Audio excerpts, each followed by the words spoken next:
Hey guys, welcome back for an episode of Random Cars. So what do we have today here? These two cars are from the car brand called Li Auto, Li Auto. One of the three most famous emerging car brands in China. And we're not talking about BYD. BYD is pretty much mature and pretty saturated in the Chinese market. And actually it's worldwide pretty saturated.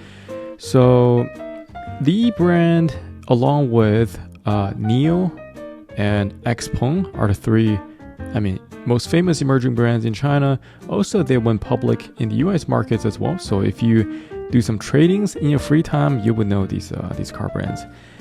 Interestingly known that you can only buy these cars from the dealership.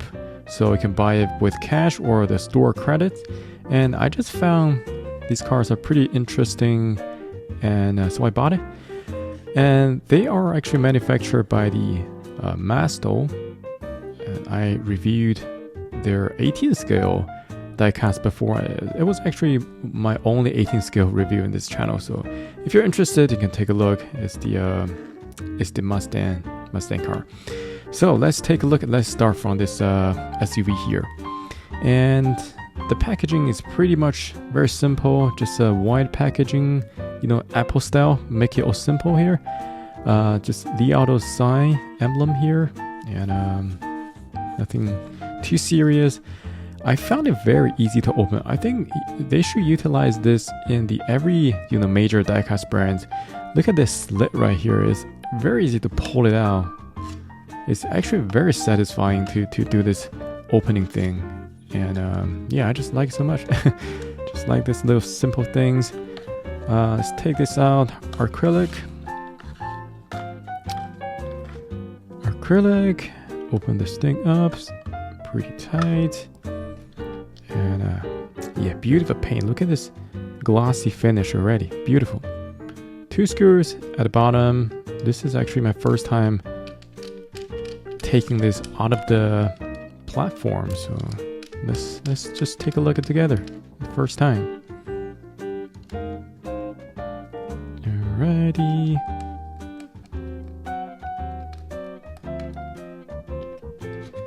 Yeah, very random cars. I don't think that any people will be interested in look at these cars, but yeah, just take a look. It says理想L9.理想is a car brand, and L9 is the flagship version. They have like L5, 7, 8, 9 is the biggest. It's pretty nice on hand. I think besides the metal body, everything else is plastic. So flagship version, pretty long, 3 rows SUV. We can do a quick comparison with a Ford Explorer, right? It's a little bit longer than the Ford Explorer. Over 5 meters long for sure. And is like pure EV cars, so you don't see any grills. There's no radiator, intercooler, anything else like that. So it's just pretty neat front with the full width headlights here. You can see the turning signals on each side, and blinkers here. It feels weird to review this because who else gonna buy these things? It's just so weird. Li Auto's emblems at front. I just like the paint. The reason I buy this color is because of the paint. Metallic green with glossy finish. Looks classy. If I don't say, you cannot even tell it's an EV, right? It looks pretty classy looking here. And the badge at front. And surprisingly, it has the suspension here. So surprisingly, you have the side mirrors with the silver paint, and you don't even see that on the Mini GT. So I think Mini GT really needs to step up their games and then just simply put some silver stickers on to mimic the mirrors, right? It's not that hard. On the side, there's really nothing too much. There's this radar here, laser radar. And it's like the core of the car, pretty important to do the auto drive and stuff. Here in the back, another continuous tail lights in the back here. Lý想 sign. And this L9 sign here. It's kind of in between like a collection version and the toy version, right? It's like a semi-toy, semi-collection kind of diecast model. I guess the suspension is very surprising here. And this car, look at the interior, they're actually painted. You know, those dashboards and stuff are painted. And luxury leather finish inside. In the real car, it should have a huge like screen on the second row that can drop down from the ceiling, but I don't see that in this diecast car. It's a 6-seater with a captain seat in second row, so very roomy. Yeah. Actually, this model is the most interesting one. Let's look at this. So this is called 理想MEGA. Pretty good, pretty large MPV. Let's take this off.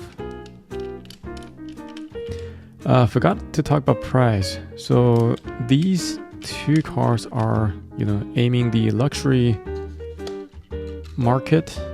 car market. So this SUV is about $70,000. A pretty luxury car in China, and this one is almost 80,000, guys. Very aggressive looking, futuristic looking car. Looks like a train to me, more than a car. And I don't know about the look.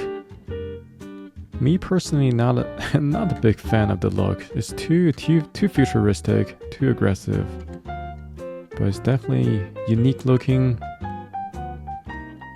Yeah, who knows? Maybe in the next 10 years, every car is going to be looking like this. Who knows?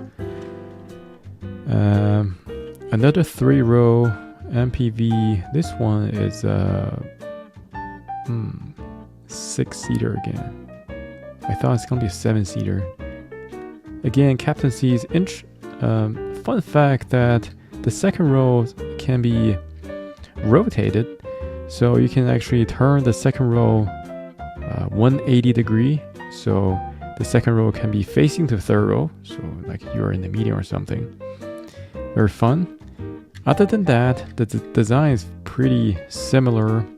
They have the similar sunroof and similar radar location. In the real cars, there should be a lot of radars at front and cameras and stuff. And this is like a semi-toy car, so you don't see that detail in here. But it's way more clean looking in this car. Reminds me of the Cybertruck, actually. Just the design wise, just the looking wise. And this one has the suspension as well. And inside you can see the leather color finish. And this one should have another like 21-inch monitor in the back, but I don't see that in the diecast model. Yeah.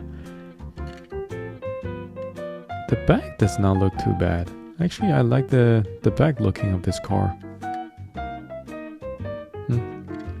Not bad. Just pretty light. Looks like I